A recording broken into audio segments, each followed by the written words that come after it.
Assalamualaikum warahmatullahi wabarakatuh. Pada video kali ini saya akan menjelaskan mengenai penjualan aset tetap dengan alur yang downstream.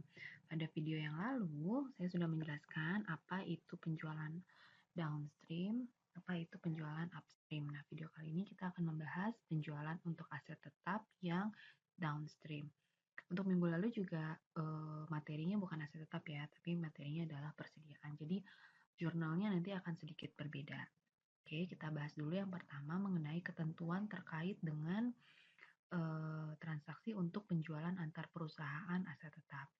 Yang pertama, keuntungan atau kerugian antar perusahaan muncul dalam laporan laba rugi afiliasi si penjual pada tahun penjualan. Keuntungan atau kerugian yang belum direalisasi harus dieliminasi dari pendapatan investasi maupun dari laporan keuangan konsolidasi. Belum direalisasi masih ingat apa maksudnya? Maksudnya adalah belum direalisasi itu barang atau aset tetap tersebut belum terjual ke pihak ketiga. Biasanya kalau aset tetap memang tidak akan terjual ya, jarang sekali yang terjual, tetapi tidak menutup kemungkinan aset tetap itu akan terjual ke pihak ketiga. Gitu. Karena biasanya kalau penjualan aset tetap itu biasanya untuk digunakan sendiri gitu ya. Bukan untuk seperti yang pembahasan sebelumnya untuk persediaan. Kalau persediaan kan memang untuk dijual kembali. Namun kalau aset tetap kan bukan untuk dijual kembali biasanya, tapi tidak menutup kemungkinan bahwa aset tetap tersebut akan dijual kembali. Oke, yang berikutnya ketentuan untuk penjualan downstream. Pada tahun penjualan, itu harus dibuat jurnal pada kertas kerja konsolidasi untuk mengeliminasi keuntungan penjualan tanah. Saya akan mencontohkannya tanah, makanya saya langsung saja tulis tanah atau aset tetap lainnya, dan mengurangi akun tanah atau aset tetap lainnya menjadi harga perolehannya. Perusahaan induk mengurangi investasinya dan akun investasi untuk keuntungan antar perusahaan yang belum terrealisasi. Saat tanah dijual kepada entitas luar, induk perusahaan mengakui laba atas penjualan perusahaan sebelumnya. Nah, jika tanah atau aset tetap tersebut terjual ke pihak luar atau pihak ketiga, maka barulah si perusahaan induk itu melakukan pengakuan atas laba yang sudah terrealisasi. Kalau sudah terjual ke pihak luar, artinya labanya sudah terrealisasi. Nah, jurnal kertas kerja menyesuaikan keuntungan atas penjualan tanah terhadap keuntungan yang dikonsolidasikan dan menetapkan resiprokal antara investasi awal dan akun ekuitas anak perusahaan. Resiprokal itu adalah mungkin kalian sudah pelajari di pengantar atau di akuntansi keuangan menengah ya, di pengantar akuntansi atau akuntansi keuangan menengah. Resiprokal adalah transaksi atau akun silang. Jadi transaksi-transaksi atau akun-akun antara si induk dan anak gitu ya. Keuntungan yang dikonsolidasikan adalah selisih antara biaya perolehan dan harga penjualan terakhir kepada entitas luar. Agar tidak bingung, kita langsung saja masuk ke contoh kasus ya. Dalam contoh kasus ini nanti saya akan langsung masukkan juga jurnal-jurnalnya seperti apa. Jadi dalam satu kasus, jurnal apa sih yang harus disusun oleh perusahaan. Misalnya, Sun Corporation adalah anak perusahaan yang dimiliki oleh Park Corporation sebanyak 90% pada tanggal 1 Januari 2018. Artinya yang menjadi induk adalah Park Corporation. Ya. Laba bersih Sun pada tahun 2018 adalah $70.000. Park menjual sebidang tanah kepada Stan sebesar $50.000 dan keuntungannya sebesar $10.000. Berarti ini penjualannya dari Park ke Stan, dari induk ke anak, alurnya turun, berarti downstream. Nah, ayat jurnal apa yang harus disusun oleh Park? Yang pertama, Park harus mencatat laba yang dilaporkan oleh Stan dan mengeliminasi laba penjualan tanah yang belum terrealisasi. Oke, Stan melaporkan dia memperoleh laba sebesar $70.000. Oke, nah ini harus dicatat oleh Park. Oke. Kemudian, Park juga menjual tanah kepada Stan sebesar 50.000 dan memperoleh keuntungan sebesar 10.000. Namun 10.000 ini kan belum terrealisasi ternyata ya, karena tidak ada keterangan bahwa di akhir tahun 2018 Stan telah berhasil menjual tanah ke pihak ketiga, sehingga keuntungan yang 10.000 ini harus dieliminasi.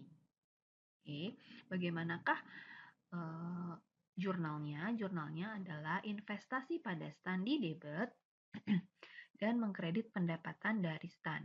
Ini nominalnya 53.000. Mengapa 53.000? Karena yang 70.000 ini kita tidak boleh akui keseluruhannya. Kenapa? Karena kan Park hanya memiliki Stan itu sebesar 90%. Artinya 70.000 ini pun harus diakuinya sebesar 90%. Oke ya. Jadi perhitungan untuk mendapatkan angka 53.000 ini adalah 70.000 dikali 90%. Oke. Hasilnya itu adalah 63.000. Kemudian kita harus mengeliminasi apa tadi? Keuntungan yang belum terrealisasi. Jadi kita kurang 10.000 sehingga hasilnya adalah 53.000. Oke ya, mudah-mudahan paham. Kemudian ayat jurnal yang berikutnya yang harus disusun oleh Park adalah yang kedua, yaitu untuk mencatat keuntungan penjualan tanah itu tidak boleh dicantumkan dalam neraca. Ya, karena kan laporan keuangan konsolidasi adalah laporan keuangan yang digabungkan gitu, sehingga transaksi-transaksi antar perusahaan itu harus dieliminasi. Berarti keuntungannya tidak boleh dicantumkan dalam neraca, dan nilai tanah pada neraca pun pada neraca konsolidasi itu harus dikembalikan ke nilai semula. Nah, jurnal penyesuaian yang harus disusunnya berarti kita harus menghilangkan angka apa tadi? Keuntungan atas penjualan tanah sebesar 10.000 dolar. Kemudian tanahnya kita harus kembalikan ke angka semula. Oke, tadi angka semula dari Park tanah itu kan HPP-nya adalah 40.000 dolar. Kemudian dia jual ke Stan 50.000 dolar, ada keuntungan 10.000. Nah, itu tidak boleh diakui sehingga harus dikembalikan, harus dikurangi lagi nih harga tanahnya sebesar 10.000. Oke ya. Kemudian jurnal yang ketiga adalah mengeliminasi laba investasi dan mengurangi akun investasi ke saldo per 1 Januari. Oke. Nah, akun-akun resiprokal itu kan tidak boleh diakui. Jadi si laba investasi itu harus eliminasi, kemudian akun investasinya pun harus dikembalikan ke saldo per tanggal 1 Januari atau di awal periode. Jurnalnya adalah laba dari Stan tadi yang tadi sudah sudah di jurnal itu harus dibalik. Laba dari Stan kita debit sebesar 53.000, investasi pada Stan kita kredit sebesar 53.000. Oke. Kemudian yang keempat adalah mencatat hak minoritas. Oke. Hak minoritas ini harus diakui. Mengapa? Karena laporan keuangan konsolidasi nanti kan adalah laporan keuangan gabungan antara induk dan anak. Tadi Stan itu Park itu memiliki Stan tidak 100%, hanya memiliki 90%. Berarti ada hak yang dimiliki oleh si Stan. Oke ya, itu namanya hak minoritas. Oke, berarti kalau si Park itu punya hak 90%, maka Stan adalah haknya 10%. Jadi dari keuntungan Stan yang 70.000 dolar ini, yang tadi sudah ada di soal, itu 10%-nya adalah hak si Stan dan harus dicatat oleh Park. Jurnalnya adalah beban hak minoritas sebesar 7.000 dolar dan hak minoritas dikredit sebesar 7.000 dolar. Oke. Yang terakhir yang harus dilakukan untuk menyusun kertas kerja laporan konsolidasi antara induk dan anak adalah kita harus mengeliminasi jumlah resiprokal ekuitas dan investasi. Sehingga nantinya kita bisa menetapkan hak minoritas awal. Oke ya. Kalau yang ini hak minoritasnya adalah atas laba. Oke, atas laba. Kalau yang ini kita nanti dengan menjurnal ini kita akan mendapatkan hak minoritas awal atas aset si anak ya, si apa hak si minoritas tersebut. Oke, ini akan kita bahas nanti di tabel ya, karena data-data ini yang laba ditahan stand 100.000, modal saham 200.000 ini ada di tabel laporan keuangan masing-masing perusahaan. Agar tidak bingung, kita langsung saja tampilkan tabelnya ya, kita sandingkan. Baik, kita sudah sandingkan antara penyusunan kertas kerja konsolidasi Park dan Park Corporation dan anak perusahaan juga dengan contoh soalnya tadi ya. Kita bahas satu per satu. Oke, ini adalah bentuk kertas kerja untuk laporan keuangan konsolidasi. Dua kolom yang pertama ini adalah kolom apa namanya? Laba rugi dan neraca untuk masing-masing perusahaan sebelum dikonsolidasikan ya. Jadi kolom yang ini dengan yang ini adalah data laba rugi dan neraca untuk Park dan Stan sebelum dikonsolidasikan. Ini bawaannya ada di soal. Oke ya, ini akan muncul di soal nanti ketika ujian. Oke. Yang pertama, untuk laporan laba rugi, Park mencatat ada penjualan sebesar 380 dolar. Ini dalam ribuan ya, 380 ribu dolar. Kemudian Stan 220. Kemudian Park itu nanti akan mencatat laba dari Stan. Ini adalah dari mana? Ini berdasarkan jurnal yang pertama tadi kita sudah susun, yang ini nih. Yang ini ya. Kita kan tadi sudah menyusun jurnalnya. Oke, jadi di sini laba dari Stan sebesar 53.000 dolar. Kemudian ada keuntungan penjualan tanah tadi berapa? 10.000. Kemudian katanya ada beban sebesar 300 dolar. Dan kalau untuk stannya bebannya 150 dolar. Sehingga laba bersihnya untuk Park adalah 143 dolar, untuk stan 70 dolar. Oke ya, sesuai ya, 70.000 dolar. Sesuai dengan yang di soal ini ya, 70.000 dolar. Oke. Kemudian data untuk laporan laba rugi lainnya. Untuk Park, laba ditahannya adalah 207.000 dolar. Untuk Stan, dia punya laba ditahan sebesar 100.000 dolar. Oke ya. Kemudian kita tambahkan dengan laba bersih yang tadi. Nah ini.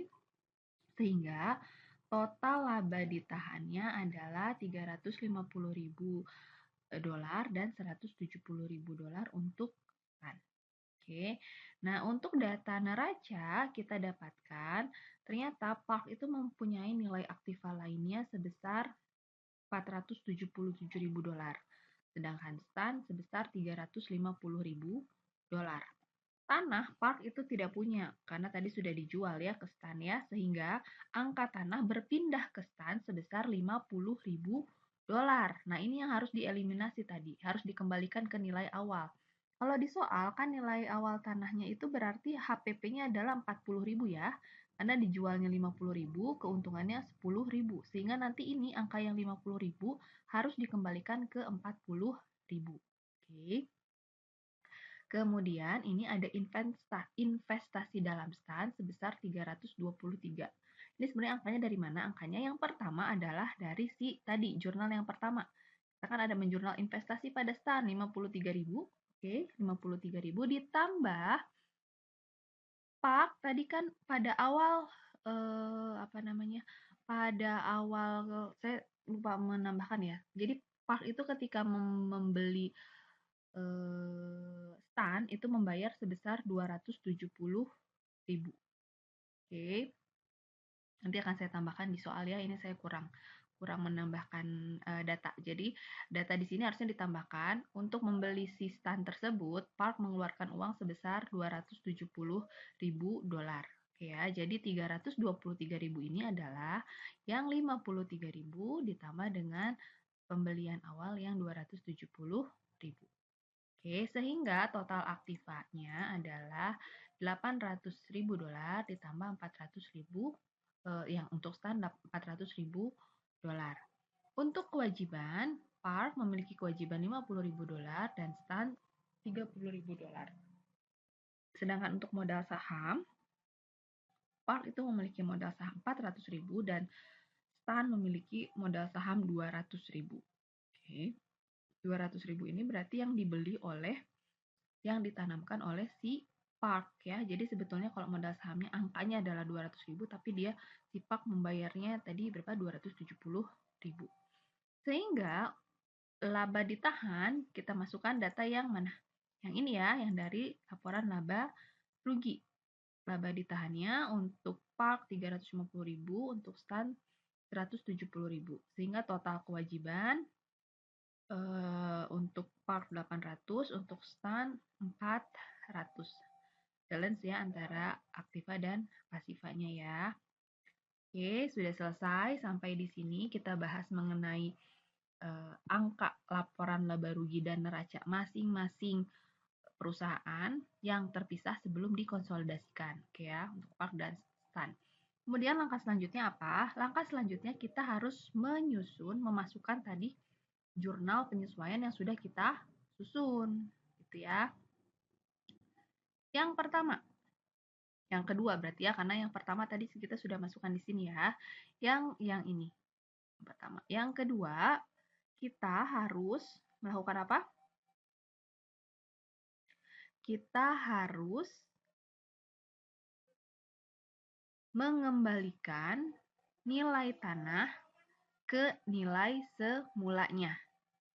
Oke, tadi kan tanahnya sebetulnya kalau modalnya si Pak itu 40.000 dolar ya, tapi dia jual 50.000 dolar, sehingga dalam angkanya Stan adalah 50.000 dolar, dan itu tidak boleh diakui karena kan masih ada di diri sendiri ya, ada di diri sendiri belum terjual ke luar, sehingga harus dieliminasi. Jurnalnya adalah keuntungan atas penjualan tanah di debit. Mana di sini ya? Ini kita debit. Oke, coba saya tulis ya. Saya kasih keterangan ya, ini dari jurnal penyesuaian yang kedua. 50.000. Oke, sorry, 10.000 keuntungannya. 10.000. Kemudian yang mana lagi? Yang tanah. Tanahnya di kredit. Kita kasih tanda juga, ini adalah jurnal penyesuaian yang kedua sebesar 10.000 dolar. Oke. Kemudian yang berikutnya adalah jurnal penyesuaian yang untuk apa? Mengeliminasi laba investasi dan mengurangi akun investasi ke saldo per 1 Januari 2018. Misalnya, laba pada Stan kita debit sebesar 53.000, kemudian investasi pada Stan kita kredit sebesar 53.000 dolar. Oke, laba pada Stan adalah di sini ya. Di sini. Oke, kita kasih tanda juga, ini adalah ayat jurnalnya ketiga. Besar berapa? 53 ya. Kemudian apa lagi? Investasi pada Stan. Investasi itu ada di neraca, berarti ada di bawah. Nah, ini dia. Ini sebesar 3, ini berapa? 53. Oke. Kemudian ayat jurnal yang berikutnya adalah apa? Mencatat hak minoritas. Jurnalnya adalah beban hak minoritas 7.000. Dari mana 7.000? Dari yang tadi kan, haknya minoritas adalah 10% ya. Dikali keuntungannya 70.000, maka haknya dia adalah 7.000. Jurnalnya beban hak minoritas di debit 7.000, hak minoritas di kredit 7.000. Beban hak minoritas ada di laporan laba rugi, kita debit sebesar 7.000.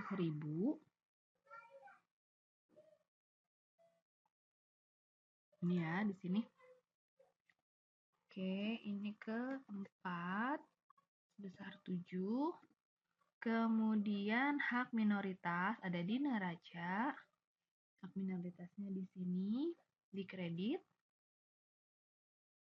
Keempat sebesar 7. Oke. Kemudian yang berikutnya adalah tadi yang ini, mengeliminasi jumlah resiprokal ekuitas dan investasi dan menetapkan hak minoritas awal. Oke, jadi di akun-akun antar perusahaan ini kan ada transaksi yang bersilangan ya. Bersilangan apa saja? Coba kita sisir satu persatu. Yang pertama adalah laba ditahan. Laba ditahan, tapi laba ditahan punya siapa? Laba ditahan yang miliknya Stan. Sebetulnya laba ditahan ini kan adalah bagian haknya adalah milik si Park ya. Sehingga laba ditahan ini harus dieliminasi. Oke. Jadi laba ditahannya kita debit. Ini ayat jurnal yang kelima sebesar 100. Kemudian apalagi yang merupakan akun resiprokal adalah, nah ini investasi ini sudah ya, sudah di ini kan. Nah, investasi dalam saham ini yang 270 yang 270 juga kan adalah resiprokal ya. Jadi transaksi dari si induk ke anak. Maka yang 270 ini pun harus dieliminasi, harus kita kreditkan. Kita simpan di sini saja ya, di bawahnya ya. Ini yang keberapa tadi? Kelima. Ayat jurnal kelima sebesar 270 ya, yang ini. Kemudian ada apalagi modal saham. Modal saham Stan. Modal sahamnya yang mana? Yang Stan atau yang Park? Tentu saja yang Stan, karena kan yang dibeli adalah yang Stan ya. Yang Stan ini kita eliminasi sebesar 200.000. Oke. Kita debit. Ini 200. Oke, nah sisanya kalau sudah tahu seperti ini, maka kita akan tahu berapakah hak minoritas si Stan gitu ya. Jadi kita tinggal hitung saja laba ditahan Stan tadi di debit 100, modal sahamnya 200, sedangkan investasinya 270, berarti hak minoritasnya adalah selisihnya. Selisihnya adalah ini 30.000. Jadi hak minoritas si Stan atas aset keseluruhan atas aset keseluruhan perusahaan adalah berapa? 30.000 ya. 30.000 kita disimpan di sini, harusnya ditambahkan di sini. Oke, kita tambahkan saja di sini ya.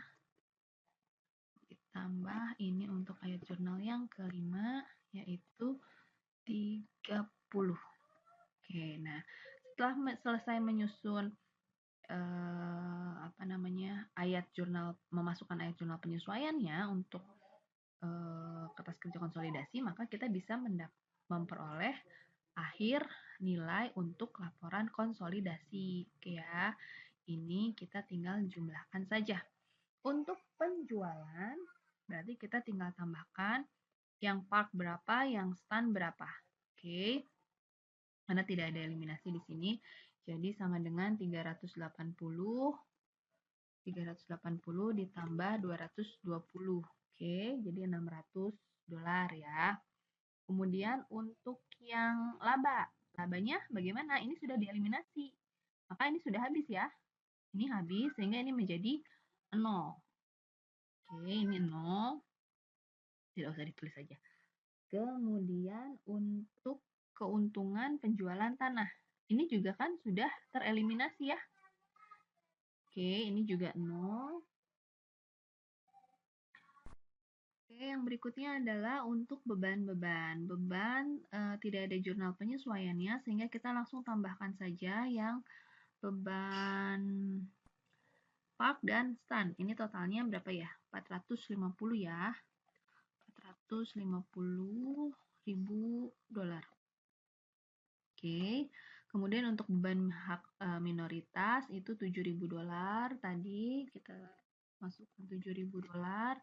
Sehingga laba bersihnya adalah, laba bersih setelah konsolidasi adalah sebesar 143.000 dolar. Oke, saya bold dulu. Kemudian yang berikutnya, laba ditahan. Laba ditahan ini tidak ada jurnal penyesuaian apapun, kita langsung masukkan saja di sini 207. Sementara untuk laba ditahannya stan, ini kan sudah ada jurnal eliminasinya sehingga ini habis ya. Jadi ini 0. Oke. 0. Kemudian kalau yang ini yang laba bersih tadi kita tambahkan dengan laba bersih yang 100 berapa? 43 ya. Kita turunkan nih laba bersihnya ke sini. 143 sehingga laba ditahan untuk sampai dengan tanggal 31 Desember setelah konsolidasi adalah sebesar 350.000 dolar. Oke, sudah selesai yang laba rugi. Sekarang kita beralih ke neraca. Untuk neraca, yang pertama aktiva lainnya tidak ada jurnal untuk eliminasi maupun penyesuaian, maka kita tinggal tambahkan saja ya. 477 ditambah 350 sehingga hasilnya adalah 827. Kemudian yang ini nih tanah. Kita harus kembalikan ke nilai semula ya. Tanahnya tadi di debit 50.000, kemudian kita eliminasi di kredit sehingga hasilnya adalah berapa? 50 dikurangi 10 sama dengan 40. Jadi kembali ke nilai yang awal tadi ya. Nih nilai awal tadi, coba kita ingat-ingat betul tidak? Betul ya, dijual 50.000, keuntungannya 40.000. Berarti sebetulnya harga modalnya adalah 40, dengan keuntungan 10.000 berarti harga modalnya adalah 40.000. Oke. Untuk investasi dalam stan, ini sudah habis tereliminasi atau belum? Sudah ya. Ini kan totalnya 323. Ini hanya penjelasan ya, yang ini jangan lupa ini adalah penjelasan perhitungan yang ini.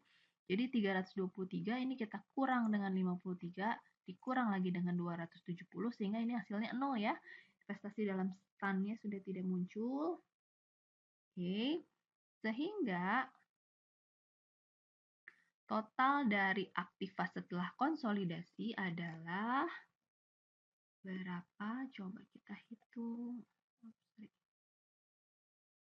867 dolar. Oke, kemudian kita ke kewajiban. Kewajiban yang pertama ini tidak ada eliminasi, tidak ada penyesuaian, maka tinggal tambahkan saja 50 ditambah 30 sehingga hasilnya 80 dolar.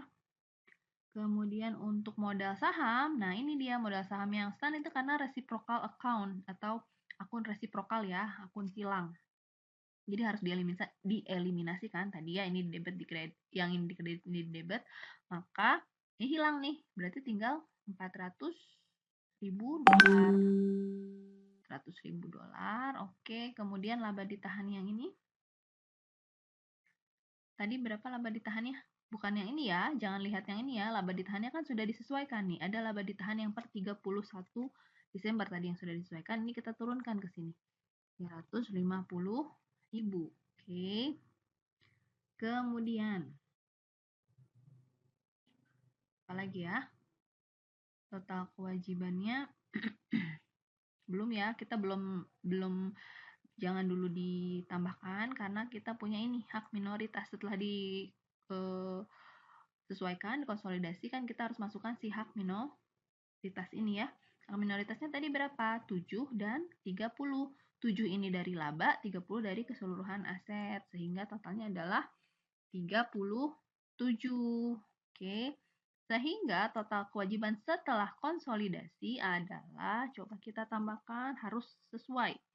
Ini harus sesuai dengan yang ini nih, yang 867 ya, harus sama nilainya. Kalau tidak sama berarti salah perhitungannya. Oke, sama tidak? Oke, sama ya, 867. Oke, jadi setelah konsolidasi, laba ruginya adalah 350.000 dolar. Dan untuk neraca, di neraca asetnya adalah 867, aset aktifanya, kewajibannya sama 267. Oke, sekian pembahasan hari ini. Mudah-mudahan dapat dipahami. Terima kasih atas perhatiannya. Wassalamualaikum warahmatullahi wabarakatuh.